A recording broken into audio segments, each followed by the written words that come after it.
আয়াত ১৩ লাউলা জাউ আলাইহি বিআরবাআতি শুহাদা ফাইয লাম ইয়াতু বিশুহাদাই ফাউলাইকা ইনদাল্লাহি হুমুল কাযিবুন। অনুবাদ: তারা কেন এ ব্যাপারে ৪ জন সাক্ষী উপস্থিত করেনি? যেহেতু তারা সাক্ষী উপস্থিত করেনি, সুতরাং তারাই আল্লাহর কাছে মিথ্যাবাদী। ১. তাফসীর ১ নং ফুটনোটের বিবরণ।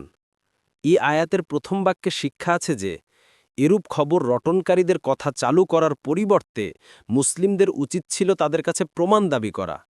ব্যভিচারের অপরাধ সম্পর্কে শরীয়তসম্মত প্রমাণ ৪ জন সাক্ষী ছাড়া প্রতিষ্ঠিত হয় না।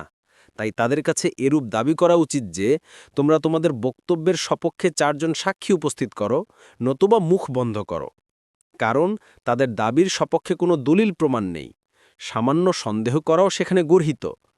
দ্বিতীয় বাক্যে বলা হয়েছে, যখন তারা সাক্ষী উপস্থিত করতে পারল না, তখন আল্লাহর কাছে তারাই মিথ্যাবাদী।